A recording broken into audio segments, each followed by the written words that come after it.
Hello guys, welcome to your YouTube channel pupil teacher. तो आज की वीडियो में हम बात करेंगे साइकोलॉजी के टॉप मोस्ट इंपॉर्टेंट क्वेश्चन। तो क्वेश्चन नंबर 1 है हमारे पास, whose definition is this, the psychology is the most basic science of education. तो इस तरीके के क्वेश्चन आपसे बहुत बार पूछे जाते हैं। प्रोपाउंडर कौन है, प्रतिपादक कौन है, आखिर ये किसके द्वारा कही गई है ये बातें, डेफिनेशन किसने दी है। तो इन क्वेश्चन को आपने नोट डाउन कर लेना। तो ये वाली डेफिनेशन है, the psychology is the most basic science of education. तो ये हमारे को स्किनर ने कही थी। इट मीन जो यहाँ पे आपका ऑप्शन बी है वो बिल्कुल सही है। नेक्स्ट क्वेश्चन नंबर 2 है हमारे पास, educational psychology is helpful in. आखिर जो आपकी एजुकेशनल साइकोलॉजी है वो किस के लिए हेल्पफुल है। तो यहाँ पे ऑप्शन ए आपके पास है, मेंटेनिंग डिसिप्लिन। तो ठीक है, ये बात भी बिल्कुल सही है। बट हम कभी भी जब क्वेश्चन को सॉल्व करते हैं तो जल्दबाजी नहीं करेंगे। सारे जो क्वेश्चन होते हैं उनके ऑप्शन को देखना बहुत ज़रूरी है। नेक्स्ट है आपके पास, नॉलेज ऑफ चाइल्ड डेवलपमेंट। ठीक है, एजुकेशनल साइकोलॉजी हेल्प करती है हमारे को जो बच्चे हैं उसकी जो डेवलपमेंट के बारे में नॉलेज रखने के लिए। ठीक है, educational psychology is helpful in evaluation, ये वाली बात भी चलो ठीक है। बट ऑप्शन जो डी है वो देखो, ऑल राउंड डेवलपमेंट। अगर हम बात करें सबसे इंपॉर्टेंट जो है, सबसे इंपॉर्टेंट और सबसे हेल्पफुल जो एजुकेशनल साइकोलॉजी का रोल रहता है वो है ऑल राउंड डेवलपमेंट करना। बच्चे का जो सर्वांगीण विकास करेगा तब जाके क्या है, उसके अंदर सब कुछ आ रहा है, उसके अंदर फिर उस बच्चे की इवेल्युएशन भी हो जाएगी, मेंटेनिंग डिसिप्लिन भी उसके अंदर हो जाएगा। बाकी उसकी डेवलपमेंट के बारे में, ग्रोथ के बारे में भी हमें पता लग जाएगा कितनी डेवलपमेंट हुई है। क्योंकि जब बच्चे का ऑल राउंड डेवलपमेंट होएगा तो उसके अंदर क्या है, सारी चीजें आ जाती है। इट मीन जो इस क्वेश्चन का आपका ऑप्शन डी है वो बिल्कुल सही है।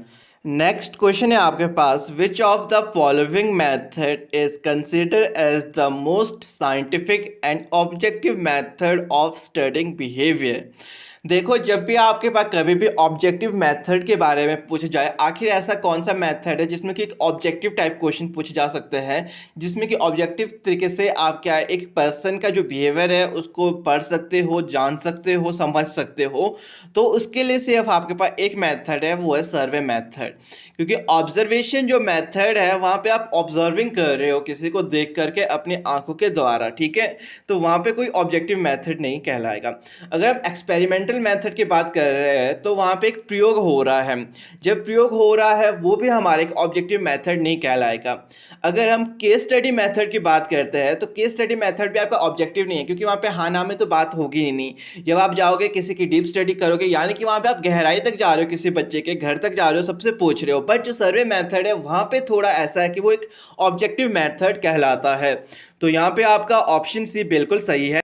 नेक्स्ट क्वेश्चन आपके पास एरिक्सन की थ्योरी से आया हुआ है और सबसे इंपॉर्टेंट क्वेश्चन है। क्वेश्चन है आपके पास, how many stages Erikson describe in a psycho social development जो थ्योरी है। जो हमारे को एरिक्सन है उन्होंने देखो हमारे को साइको सोशल जो डेवलपमेंट थ्योरी है उसके बारे में बताया है।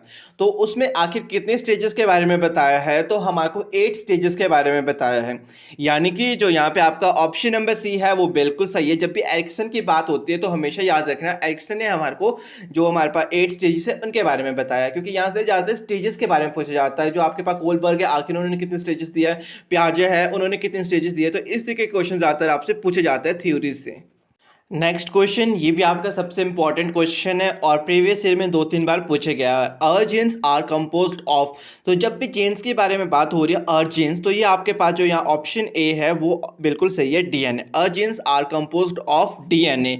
इट मीन जो यहाँ पे आपका ऑप्शन नंबर ए है वो बिल्कुल सही है। नेक्स्ट क्वेश्चन जो है ये भी आपका इंपॉर्टेंट है। तो क्वेश्चन है आपके पास, each egg cell has a chromosome.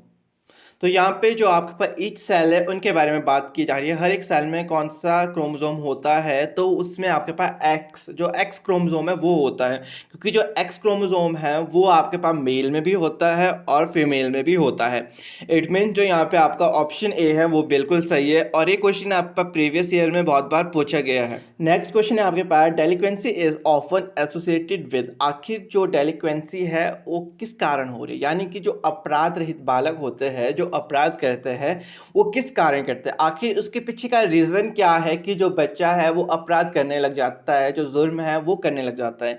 Option A आपके पास लो पेरेंशियल सपोर्ट। अगर पेरेंट्स पूरी तरीके से सपोर्ट नहीं करेंगे, यानी कि जो एक छोटा बच्चा है उसकी जो नीड्स है वो फुलफ़िल नहीं कर पा रहे हैं, तो ये एक सबसे इम्पॉर्टेंट कारण है कि बच्चा अपराध करेगा, यानी कि बच्चा क्या है इस टाइम पे अब चोरी करेगा। जब बच्चे की जो नीड्स है वो पूरी नहीं कर पा रहे हैं कई बार पेरेंट्स, तो बच्चा क्या है चोरी करने लग जाता है, और चोरी करेगा उस कारण से क्या है वो अपराध कर रहा है। इट मीन्स ये एक कारण है सबसे इम्पॉर्टेंट। नेक्स्ट है आपके पास इनएप्रोप्रिएट डिसिप्लिन। अगर बच्चा अनुशासनहीन होगा, यानी कि जो डिसिप्लिन है वो प्रॉपरली फॉलो नहीं करेगा, उसके घर पे भी नहीं है, सोसाइटी में भी नहीं हो रहा है, मतलब माहौल ही वैसा है, एनवायरनमेंट ही वैसा है, तो ये भी सबसे इंपॉर्टेंट कारण है, सबसे इंपॉर्टेंट फैक्टर है जिसके कारण जो बच्चा है वो अपराध करने लग जाएगा। या फैमिली डिसऑर्डर की बात करें, अगर फैमिली की जो आर्थिक व्यवस्था है, फाइनेंशियल जो सपोर्ट है वो बिल्कुल ही वीक है, आर्थिक अवस्था बिल्कुल भी ठीक नहीं है, तो ये भी कारण है। इट मीन जो यहाँ आपका ऑप्शन डी है ऑल ऑफ द अबव, ये बिल्कुल सही है, यानी कि तीनों के तीनों कारण है जिसके कारण एक बच्चा क्या है अपराध करने लग जाता है, चोरी करने लग जाता है या कुछ भी करने लग जाएगा तो वो अपराध में ही आता है, और ये तीनों के तीनों सबसे इंपॉर्टेंट कारण है। एनवायरनमेंट भी सबसे इंपॉर्टेंट है, हेरिडिटी भी सबसे इंपॉर्टेंट है, और फैमिली का सपोर्ट होना चाहिए, और इकोनॉमिक जो कंडीशन है वो अच्छी होनी चाहिए। अगर अच्छी नहीं होगी तो उसके कारण जो बच्चा क्या है वो अपराध करने लग जाएगा। नेक्स्ट क्वेश्चन आपके पास देखो पर्सनैलिटी से आया है, और पर्सनैलिटी वाला टॉपिक बहुत इंपॉर्टेंट है, कई बार इसके टाइप्स के बारे में बात की जाती है, कई बार पर्सनैलिटी टेस्ट्स के बारे में बात की जाती है, तो याद रखना। तो क्वेश्चन है आपके पास the process of dash is important in personality development. Personality development में आखिर कौन सा प्रोसेस सबसे इंपॉर्टेंट होता है, तो हमेशा याद रखना आइडेंटिफिकेशन। आइडेंटिफिकेशन एक सबसे इंपॉर्टेंट प्रोसेस है आपके पास, जो कि आपकी जो डेवलपमेंट है, जो पर्सनैलिटी डेवलपमेंट है उसमें हेल्प करता है। इट मीन यहाँ आपका ऑप्शन ए बिल्कुल सही है, the process of identification is important in personality development. जब तक आइडेंटिफिकेशन नहीं होगी तो तब तक जो पर्सन है उसकी जो पर्सनैलिटी है वो प्रॉपरली डेवलप नहीं होगी। नेक्स्ट क्वेश्चन है आपके पास which of the following is a system of memory. जो मेमोरी टॉपिक है आपके पास, स्मृति सबसे इंपॉर्टेंट टॉपिक है, यहाँ से भी क्वेश्चंस आते हैं आपके पास। तो यहाँ पे पूछा गया है कि आखिर फॉलोइंग जो आपका ऑप्शन है इनमें से कौन सा स्मृति का टाइप है या सिस्टम है या पार्ट है, ठीक है, जो मेमोरी है आपके पास। तो जब भी मैंने आपको पहले भी बताया था, अगर कभी भी ऑप्शन में लास्ट में आपको ऑल ऑफ द अबव दिखता है तो उससे पहले आपने हमेशा सारे के सारे ऑप्शंस को पढ़ना है। तो अगर आप यहाँ पढ़ोगे सेंसरी, एक है आपके पास शॉर्ट टर्म मेमोरी, एक है आपके पास लॉन्ग टर्म मेमोरी, और ऑप्शन नंबर डी आपका ऑल ऑफ द अबव। तो जो आपका ऑप्शन डी है वो बिल्कुल सही है, क्योंकि सेंसरी मेमोरी भी आपका एक टाइप है, और शॉर्ट टर्म मेमोरी भी है, और लॉन्ग टर्म मेमोरी भी, ये तीनों के तीनों क्या है, एक मेमोरी का सिस्टम है। इट मीन जो आपका ऑप्शन डी है वो बिल्कुल सही है।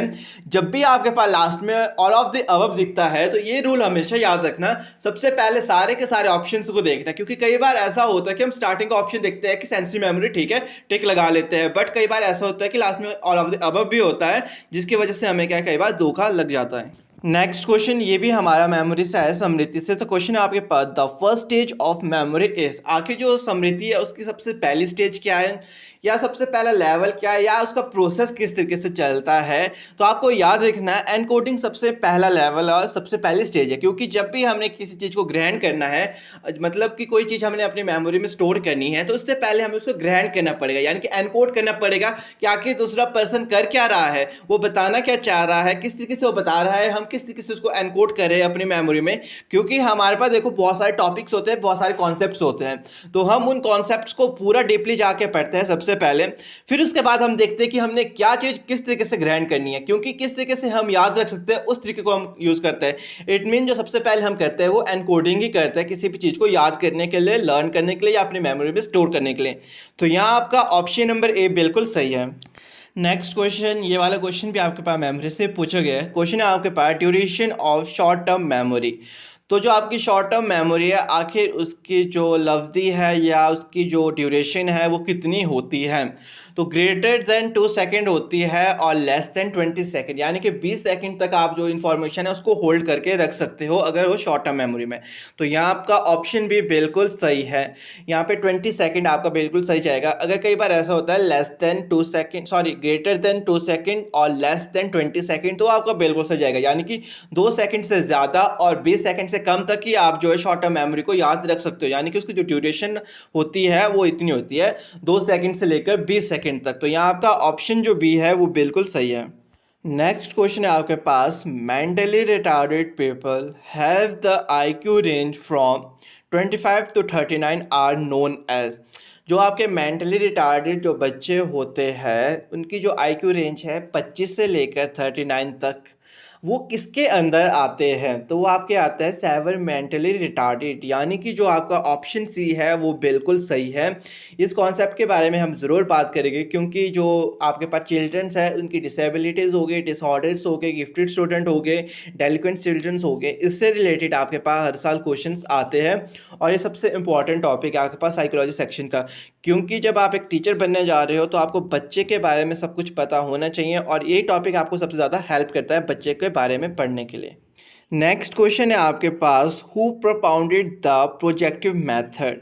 आखिर जो आपके प्रोजेक्टिव मेथड है उसके प्रतिपादक कौन माने जाते हैं? तो वो आपके माने जाते हैं किलपैट्रिक, यानी कि जो यहाँ पे आपका ऑप्शन बी है वो बिल्कुल सही है। और इस तरीके के क्वेश्चन आपसे बहुत बार पूछे जाते हैं, वीडियो के स्टार्टिंग में भी मैंने आपको बताया था। तो इन क्वेश्चन को आपने हमेशा नोट डाउन करते रहना। बाकी क्वेश्चन को आप बेशक नोट डाउन ना करना, बट जब भी प्रोपाउंडर आते हैं या कोई डेफिनेशन किसने दी है, उसके जनक कौन है या फिर उसके प्रतिपादक कौन है, प्रोपाउंडर कौन है, इस तरह के क्वेश्चन आते हैं तो उन क्वेश्चन को प्लीज़ नोट डाउन करना, क्योंकि सबसे इंपॉर्टेंट क्वेश्चंस होते हैं आपके। नेक्स्ट क्वेश्चन है आपके पास, who said two children have no common abilities? आखिर ये किसने कहा था कि दो बच्चों में कभी भी कॉमन एबिलिटीज नहीं होती है? तो ये हमारे को हरलॉक ने कहा था, यानी कि यहाँ पे आपका ऑप्शन ए बिल्कुल सही है। हरलॉक ने हमें ये कहा था कि जो एक बच्चा होता है वो कभी भी कॉमन नहीं होता। अगर हम दो बच्चे को एक साथ ले गए तो उनकी जो एबिलिटीज़ होगी वो कभी भी कॉमन नहीं होगी। क्यों? क्योंकि हर एक बच्चे क्या इंडिविजुअली डिफरेंट होता है हर एक पर्सन से। आप एक ट्विंस की बात कर लो, अगर ट्विंस बच्चों की बात भी करते हैं वो भी इंडिविजुअली डिफरेंट होते हैं, चाहे आप उनकी फिजिक्स में देख लो या उनका आईक्यू लेवल की बात करो, इंटेलिजेंस, इंटरेस्ट या फिर एटीट्यूड, एप्टीट्यूड, किसी की भी बारे में बात कर लो, कोई ना कोई पर्सन किसी न किसी चीज़ से किसी से विभिन्न होता है। तो ये बात हमारे को हरलॉक ने बताई है। कभी भी आपसे क्वेश्चन पूछा जाता है कि ये किसने कहा था कि दो बच्चे कभी भी कॉमन नहीं हो सकते हैं, तो ये हमारे को हरलॉक ने कहा था, और ये सबसे इंपॉर्टेंट क्वेश्चन है आपका। नेक्स्ट क्वेश्चन है आपके पास, propounder of insight theory of learning. आखिर जो आपकी इनसाइट थ्योरी है लर्निंग की, उसके प्रतिपादक कौन है या उसके प्रोपाउंडर कौन है? तो वो हमारे पास थे कोलर, यानी कि यहाँ पे आपका ऑप्शन ए बिल्कुल सही है। और ये क्वेश्चन बहुत बार पूछा जाता है, कई बार गेस्टाल्ट के बारे में भी पूछा जाता है, गेस्टाल्ट का अर्थ क्या है या गेस्टाल्ट के बारे में किसने बात की थी, तो वो भी हमारे पास इसी के रिगार्डिंग आता है। इट मीन जो यहाँ पे आपका ऑप्शन ए है बिल्कुल सही है। जो आपके इनसाइट थ्योरी ऑफ लर्निंग है वो जो दी थी उसके जो प्रतिपादक या जनक माने जाते हैं तो वो हमारे पास कोलर माने जाते हैं। नेक्स्ट क्वेश्चन आपके पास पर्सनैलिटी से आया हुआ है, तो पर्सनैलिटी का जो टाइप्स है वहाँ से क्वेश्चन पूछे गए हैं। तो मैंने आपको इससे पहले बताया था जो पर्सनैलिटी वाला टॉपिक है सबसे इंपॉर्टेंट है, वहाँ से आपके पास टाइप्स हो गए, वहाँ पे थ्योरीज होगी, वहाँ पे जो टेस्टिस है उससे क्वेश्चन आपसे डेफिनेटली पूछा जाता है। तो क्वेश्चन है आपके पास, how many personality types are mentioned by Kretschmer? जो क्रिचर-मर्थ थे आखिर उन्होंने जो पर्सनैलिटी है कितने टाइप्स बताए थे, कितने टाइप्स में क्लासीफाई किया था? तो वो उन्होंने 4 टाइप्स में क्लासीफाई किया था, इसको याद रखना आपने। तो यहाँ पे आपका जो ऑप्शन ए है वो बिल्कुल सही है, 4। और जो पर्सनैलिटी है वो उन्होंने शारीरिक रूप में बताई थी। जो पर्सनैलिटी है वो 2 प्रकार की होती है, एक शारीरिक रूप में बताई जाती है और एक आपके बिहेवियर के रूप में। तो अगर कभी भी पूछा जाता है जो क्रिचर-मर्थ थे आखिर उन्होंने किसके रूप में बताया था, किसके बेस में बताई थी, तो वो हमारे जो फिजिक्स की बात करें जो हमारा शारीरिक होता है उसके बेस में बताई थी कि आखिर एक पर्सन है उसके शारीरिक रूप से आप उसको किस तरीके से जज कर सकते हो उसकी पर्सनैलिटी को, तो उसके बारे में उन्होंने बताया था। नेक्स्ट क्वेश्चन है आपके पास, who said this? Inverted comma start जो आपकी स्पेस थी, जो सेंटेंस था वो शुरू है, creativity is essential found in the new construction और प्रोडक्शन। आखिर ये किसने कहा था जो क्रिएटिविटी है सबसे इंपॉर्टेंट या सबसे एसेंशियल, सबसे महत्वपूर्ण है न्यू कंस्ट्रक्शन के लिए और न्यू जो प्रोडक्ट आना है प्रोडक्शन के लिए? तो ये हमारे को कहा था जेम्स ड्रेवर ने, यानी कि यहाँ पे जो आपका ऑप्शन ए है वो बिल्कुल सही है। और ये क्वेश्चन भी बहुत इंपॉर्टेंट है, इस तरीके के क्वेश्चन आपसे बहुत बार पूछे जाते हैं। नेक्स्ट क्वेश्चन है आपके पास, क्रिएटिविटी इज आइडेंटिफाइड बाय। आखिर जो क्रिएटिविटी है वो किसके द्वारा आइडेंटिफाई की जाती है? तो वो आपकी आइडेंटिफाई की जाती है हमेशा जो न्यू रिजल्ट्स आते हैं उसके थ्रू। जो क्रिएटिविटी है उसका मतलब ही ये है किसी चीज़ को न्यू तरीके से क्या है क्रिएट करना, इन्वेंट करना, यानी कि न्यू रिजल्ट को दिखाना। इट मीन्स यहाँ पे ऑप्शन जो डी है वो आपका बिल्कुल सही है। और क्रिएटिविटी वाला टॉपिक हो गया आपके पास, इंडिविजुअल डिफरेंस हो गया, इंटेलिजेंस वाला टॉपिक हो गया, ये बहुत इंपॉर्टेंट टॉपिक है। कई बार ये भी पूछा जाता है क्या इंटेलिजेंस और क्रिएटिविटी के बीच कोई रिलेशन है, तो इस तरीके का क्वेश्चन भी यहाँ से पूछा जाता है आपसे। नेक्स्ट क्वेश्चन है हमारे पास, who is the propounder of learning rule. आखिर जो लर्निंग रूल है उसके प्रतिपादक कौन है, किसे माना जाता है, तो वो है हमारे पास थॉर्नडाइक। यहाँ पे आपका जो ऑप्शन बी है वो बिल्कुल सही है। तो ये वाला क्वेश्चन भी आपसे बहुत बार पूछा जाता है कि who is the propounder of learning rule, जो आपका लर्निंग के रूल्स है उसका आखिर प्रतिपादक कौन है, या कई बार जनक भी पूछा जाता है कौन है, तो वो आपके पास थॉर्नडाइक है। नेक्स्ट क्वेश्चन है आपके पास, children whose mental age is lower than their chronical age are known as. ऐसे बच्चे जिनकी जो मेंटल, जो मानसिक जो आयु है वो कम होती है उनकी जो प्रॉपर एज है। यानी कि एक बच्चा है जिसकी आयु है 10 साल और उसकी जो मेंटल एज है वो बहुत छोटी है, यानी कि छोटा बच्चे की तरीके वो बिहेव करता है। बच्चा 10 साल का है बट वो बिहेव कर रहा है जैसे कि वो 5 साल का है। तो उस तरीके के जो बच्चे होते हैं आखिर वो किसके अंदर आते हैं, तो वो आपके हमेशा मेंटली रिटार्डेड बच्चे आते हैं। यानी कि यहाँ पे जो आपका ऑप्शन डी है, रिटार्डेड चिल्ड्रन। जब भी आपसे कभी पूछा जाए किसी भी बच्चे की जो मानसिक आयु है, जो उसकी मेंटल एज है, वो उसकी क्रॉनिकल एज यानी कि जो उसकी प्रॉपर एज है उससे कम है, कभी भी कम की बात होगी तो वो हमेशा रिटार्डेड चिल्ड्रंस होते हैं। इसको आपने ध्यान में रखना, और ये वाला क्वेश्चन भी आपसे बहुत बार पूछा जाता है। और अगर कभी आपसे पूछा जाए कि मेंटल एज और क्रॉनिकल एज बिल्कुल इक्वल है, मतलब बराबर, जितनी उसकी मेंटल एज है उतनी उसकी क्रॉनिकल एज है, जितनी उसकी क्रॉनिकल एज है उतनी उसकी मेंटल एज है, तब वो बच्चे क्या है, नॉर्मल है, बिल्कुल ठीक ठाक है। बट अगर कभी ये पूछा जाएगा कि एक बच्चा है उसकी मेंटल एज तो हायर है as compare to the Chronicle age, अगर क्रॉनिकल एज लो है बट जो उसकी मेंटल एज है वो बिल्कुल हाई है, तो वो बच्चा क्या है, एक प्रकार का गिफ्टेड चिल्ड्रन है, यानी कि वो गिफ्टेड चिल्ड्रन है। तो यहाँ पे आपका ऑप्शन ए सही होगा। अगर पूछा जाता है कि दोनों इक्वल है, मेंटल और क्रॉनिकल, तो आपके पास जो बच्चा है वो नॉर्मल है। बट अगर आपकी मेंटल एज आपके पास क्या है, कम है, बट जो क्रॉनिकल एज है वो ज़्यादा है, तो बच्चा क्या है, रिटार्डेड। नेक्स्ट क्वेश्चन है आपके पास, children construct their own understanding through interaction and their environment started by whom. आखिर ये किसने कहा था, जो एक बच्चा है वो जो अपनी कंस्ट्रक्शन है, उसकी जो अंडरस्टैंडिंग है उसको अपने थ्रू कंस्ट्रक्ट करेगा by the interaction with the environment. अगर हम कहीं भी कंस्ट्रक्ट की बात आती है तो वो एक दो पर्सन ने बात की। कंस्ट्रक्टिविज्म हमारे पास दो है, एक जीन पियाजे और एक है हमारे पास वाइगॉस्की। बट जो ये मानना था कि जो बच्चा है वो जो उसकी कंस्ट्रक्शन है उसको अपने थ्रू करेगा, जो एक बच्चा है एक छोटा सा साइंटिस्ट है उसको खुद से करने देना है ज़्यादातर, ये बात हमको जीन पियाजे ने बताई है। तो यहाँ आपका ऑप्शन सी बिल्कुल सही है, पियाजे के द्वारा कहा गया है। बट अगर कहीं पे भी सोसाइटी की बात होती है या फिर लैंग्वेज की बात होती है या फिर आपके पास कल्चर की बात होती है, तो इन तीन चीज़ों के ऊपर हमारे पास वाइगॉस्की ने बात की। अगर ये तीन चीज़ दिखती है तो इट मीन वो वाइगॉस्की की थ्योरी है या वाइगॉस्की के द्वारा कही गई है। बट अगर ये चीज़ नहीं दिखती है और कंस्ट्रक्ट की बात होती है, कोई कंस्ट्रक्टिविज्म की, तो वो हमारे पास वहाँ पियाजे आएगा। तो नेक्स्ट क्वेश्चन भी हमारे पास जीन पियाजे की थ्योरी से आया। तो क्वेश्चन है हमारे पास, the stage in which a child beginning to think logically about objects and events is known as. ऐसी स्टेज जहाँ पे एक बच्चा क्या है, लॉजिकली थिंक करता है ऑब्जेक्ट्स के बारे में और इवेंट्स के बारे में, यानी कि जो लॉजिकल थिंकिंग है वो बच्चे के अंदर आ गई है। तो वो कौन सी स्टेज है आपके पास, तो वो आपके पास है concrete operational stage. It means यहाँ पे आपका ऑप्शन डी बिल्कुल सही है। इस चीज़ को याद रखना आपने, कभी भी आपके पास लॉजिकल थिंकिंग आती है तो आपको हमेशा कॉन्क्रीट ऑपरेशनल जो स्टेज है वहीं पर आती है। और जो जीन पियाजे है उन्होंने हमारे पास टोटल जो 4 स्टेजेस के बारे में बात की है। ये भी पूछा जाता है जो जीन पियाजे है आखिर उन्होंने टोटल कितने स्टेजेस बताई है हमारे पास, तो 4 स्टेजेस बताई है। और इनको जो चाइल्ड साइकोलॉजी है उसके फादर भी, जनक भी माना जाता है। इस तरीके का क्वेश्चन भी आपसे पूछा जाता है। और पियाजे ने हमारे पास कॉग्निटिव डेवलपमेंट के बारे में बात की है, हमेशा याद रखना।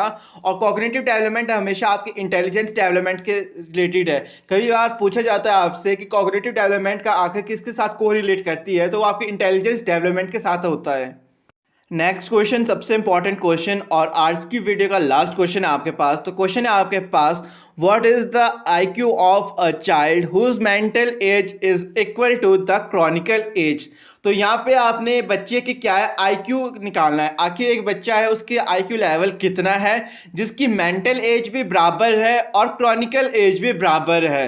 तो इस तरीके का क्वेश्चन आपसे बहुत बार पूछा गया है ये वाला क्वेश्चन। तो याद रखना जो IQ का फॉर्मूला वो है IQ equal to MA/CA into 100। तो फॉर्मूला लगा के आपने आंसर निकालना है। तो आखिर लास्ट क्वेश्चन जो आज की वीडियो का है उसका सही ऑप्शन कौन सा है वो आपने कमेंट बॉक्स में जरूर बताना। और फॉर्मूला मैंने आपको बता लिया है, फॉर्मूला है IQ equal to MA/CA into 100, यानी कि MA है मेंटल एज और क्रॉनिकल एज आपके पास क्या है वो CA कहलाती है आपके पास। और जो इस क्वेश्चन में याद रखना वो ये है कि जो मेंटल एज है जो आपकी एक मानसिक आयु है और जो क्रॉनिकल एज है जो प्रॉपर एज है बच्चे की वो बिल्कुल सेम है। तो उसकी IQ लेवल कितना है वो आपने बताना है। बाकी आज की वीडियो में बस इतना ही। आई होप कि आज की वीडियो आप सबके लिए इंपॉर्टेंट और इन्फॉर्मेटिव रही होगी और इंटरेस्टिंग रही होगी। तो वीडियो अच्छी लगी हो तो वीडियो को लाइक शेयर कर देना, साथ ही साथ चैनल को भी सब्सक्राइब कर लेना अगर चैनल पे नए हो, और अपना प्यारा सा कमेंट भी कर लेना। Thank you.